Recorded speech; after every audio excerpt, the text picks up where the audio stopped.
the discrepancies about notice. And I have to give credit not only to the people standing behind me, but also to the members of the press who have, in large part, done their duty also. But here's the good news. There will now be an outside Inspector General's investigation of this. As you know, it was announced a day or two ago that there would be an internal review. We were very much concerned that this would be conducted by some of the very people who were involved in this absence of notice. And so it is encouraging to me that we have that opportunity with the DOD Inspector General to get to the facts here. We know now, which we did not know at the first of the week, we know the nature of Secretary Austin's emergency. We know the nature of the emergency that occurred on the first of the year with regard to calling the ambulance. I've had an opportunity to speak to members of previous administrations who I have to say were somewhat surprised and dismayed that there would be this level of secrecy and this level not only of ignorance of standard operating procedure, perhaps ignorance of statutory provisions, but certainly an absence of common sense in this regard.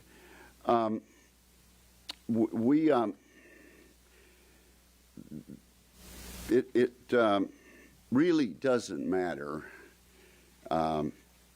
whether the statute was violated or not. I've made the point that under my interpretation, the statute was ignored and treated as a mere suggestion. If that needs to be cleared up by the members of the legislative branch and the statute rewritten in such a way that it is clear, we will do that. But let me say this. When a Secretary of Defense is, for one thing, when he has surgery to remove cancer from his prostate, that is not a minor elective medical procedure. And it's misleading for the department to have ever suggested that. When the Secretary of Defense is in so much pain that he must be removed from his residence by an ambulance, taken to a hospital, and put in the intensive care unit, that is not a minor occurrence. It is an occurrence of such magnitude and importance and seriousness that certainly key members of the department, including his own deputy, should be notified. I wonder where were the chief staff people of the secretary when this occurred? Who did they tell? Who instructed them not to bring this to the attention of the president and of the American public and of the co-equal, the members of the co-equal branch of government? Where were the staff judge advocates that, in my experience, are always very close? As a former judge advocate myself in the United States Air Force, but also as someone who's been in Congress for some time now, more and more our commanders have a JAG around very close by. Where was this person? Who was giving the the advice there? This is not a partisan issue, and I'm glad to observe that we have had concern expressed by members of both parties, frankly by the leadership of both parties. For example, Chairman Rogers and Ranking Member Smith not only issued a joint statement expressing concern about this and raising questions that need to be answered, but Ranking Member Smith made his own independent statement yesterday and was quite explicit that this was unacceptable. This doesn't need to happen again. We're thankful that nothing so serious occurred during this incapacity of the Secretary that national security suffered. But it is a learning experience, I hope, for the administration, for the Secretary, and an opportunity for us to make sure this never happens again. And I now recognize Senator Fisher, and she will be followed by Senator Scott. Senator Fisher. Thank you very much, Senator Wicker. If a Houthi drone hits one of our ships in the Red Sea, we can't be wondering where the Secretary of Defense is. Imagine if there was an incident in the South China Sea. Imagine if we suffered a terrorist attack here on our homeland. The Secretary of Defense's location and his ability to respond cannot be in question. But if any security crisis had occurred last week, no one would have known where to find Secretary Austin. Our Secretary of Defense failed to notify the President. He failed to notify Congress. He failed to notify his subordinates or the National Security Council when he was absent for days. The problem is not that Secretary Austin needed a medical procedure.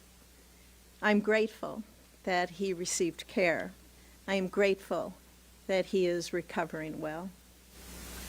But the problem here is his judgment. Congress should have been informed. That is required under current law. It says that Congress should be notified immediately. That didn't happen. The Secretary of Defense plays a critical role in our nation's most significant military operations. He is the most significant advisor to the President on nuclear military decisions. And the President relies on his judgment when every second counts. So this breakdown in command and this breakdown in communication, it threatened our country's safety. It exposed serious accountability problems within the President's cabinet and problems within the Pentagon. We were told that there would be an internal review within the Department of Defense. The Secretary's Chief of Staff announced that early. And I agree with Senator Wicker, and I'm pleased that we're going to see a different review. And I hope that review is going to include not only the Department of Defense, the National Security Council, and the executive branch and the administration, but that will also include Congress as well. We have to have these questions answered. America deserves to have answers now. We need to have them soon. And if there are problems out there, besides the fact that it was a decision just not to tell anybody, but if there is a problem with command, if there is a problem with communication, those need to be addressed, and they need to be addressed soon. Thank you. First, I want to thank Ranking Member Wicker and Senator Fisher for caring about this issue. I think all of us wish General Austin good health, and we hope he has a full recovery. You know, one of the frustrating things I think Americans have is their federal government is not very transparent and there's no accountability. I think that's unacceptable to all of us. Anybody that's been in business knows that you have to be transparent and people are held accountable. We've got to do the same thing here. He is a key member of the U.S. National Security Team. He's got a critical role in every issue that we deal with outside this country and inside this country, clearly with nuclear protocols. For him to be unable to execute his duties and not tell the National Security Council or the President, I mean, you just can't even make this stuff up. I mean, who would even think that you shouldn't do that? I mean, you do that in your business life. I mean, we would do it in ours, and we would do our jobs. We'd tell people. Now, we've got a weak president. We got the Houthis firing missiles at us and suicide drones. We got our ally Israel being basically at war. We've got Putin in a land war. We got Communist China threatening us in Taiwan. We got a briefing earlier today about that. I mean, it's a dangerous world right now. So for you to have a Secretary of Defense that decides that he's not going to tell the President or the National Security Council or Congress what they're doing, there has to be accountability. I'm glad there's going to be an independent Inspector General investigation, but I think the Pentagon ought to come here right now and tell us exactly what happened. And whoever did something wrong, they've got to be held accountable. The American public is sick and tired of people doing the wrong thing and there being no consequences. General Austin needs to be held accountable for what he did, but anybody around him that withheld this information needs to be held accountable. Well, thank you all for coming. We'll take questions. Let me just re-emphasize. There's going to be an IG. I don't know if there would have been such an investigation if we hadn't raised these questions over and over. There should be a hearing. Senator Scott is exactly right. And Jack Reed is my friend. I've communicated this to him directly too. He is the person who calls hearings for our committee, and so I hope he will do so, and that can proceed along while the Inspector General is doing his job. I'll take a question or two. Yes, right here and then there. Okay. Senator Wicker, the Islamic Republic of Iran just confirmed that a tanker that was seized off the coast of Oman a few hours ago has indeed been taken by the IRGC, the Islamic Revolutionary Guard Force, and right now is being diverted to Iran. After this incident, and given all the other incidents that has been happening during the past 2 weeks in the Red Sea and the Indian Ocean, do you think the fact that the Pentagon did not have anyone at the helm for a few days has emboldened the Iranian regime to increase its attacks against the U.S. forces in the region? I want to be careful how I choose my words, but your point is well taken. There was kinetic action in that region during this time frame, and the president needed to know the condition of his chief national defense administration official. So it absolutely makes the point that the three of us and others have been trying to make over the past several days since this became public, was allowed to become public. This is a dangerous time. There are numerous dangerous regions, and the incident that you mentioned just now only underscores that.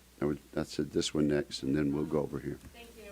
Have you gotten any indication from the department yet that they'll respond to the letter you sent yesterday? And if not, is there any recourse you have as members? Well, you know, we are the legislative branch. We do have the power of the purse and the power also of oversight. So I would just hope that the department will take a different approach to this. And by that I mean let the information come out. How did we first hear about this? How did this press corps first hear about this? It was the Friday night information dump that we've seen so often in this administration and that has been done over the years. Hopefully people are headed out to dinner or doing something for the weekend around that time, maybe not paying so much attention, interested in a ball game or two, and we won't pay as much attention to something that might come out at noon on a Thursday. So I actually deplore that kind of approach to letting the public know about something pretty serious. We have ways and means, the power of the purse, the power to investigate. Okay, over here and then at the end. Senator, you haven't called on Secretary Austin to resign. We talked about why you don't think that's necessary or appropriate. Well, I'll let my colleagues talk about that. The Secretary is not going to resign. I think when we have a hearing, we may find out different facts that lead to a different conclusion. But at this point, I have not made that call. Others may wish to discuss that. Let's get the facts. I mean, I think they ought to come testify, tell us what happened. Okay, on the end here. Now, I just want to clarify here that our goal here is to find out what happened, so that not just so there's accountability, but what went wrong. You know, we're talking about command here, and this is serious. When you look at what's going on in the world, this is so serious that you have somebody out of pocket that the president doesn't even know, that the Secretary of Defense is out of pocket. So who's making decisions? How's the communication being handled? That's what we need to find out. That's what we need to find out so this doesn't take place again. Because we look weak, it puts us in a dangerous position. It puts our men and women who are overseas defending this country in a dangerous position. When we have no communication taking place between the leader of the Department of Defense and the President of the United States and the National Security Council. So I think we've answered that specific question. Listen, when a Secretary of Defense is diagnosed with prostate cancer and has to have surgery, the President of the United States needs to know this. In this case, a determination was made, for whatever reason the protocol is in that administration, not to tell the President. When the Secretary of Defense has to leave his home in an ambulance, go to the hospital, and be admitted to the ICU, the President of the United States and the Secretary's deputy and the members of the Congress, as a matter of common sense, if not statutory requirement, need to be notified. Yes. Do you know how the DOD IG investigation was initiated? Was it requested by you or another lawmaker?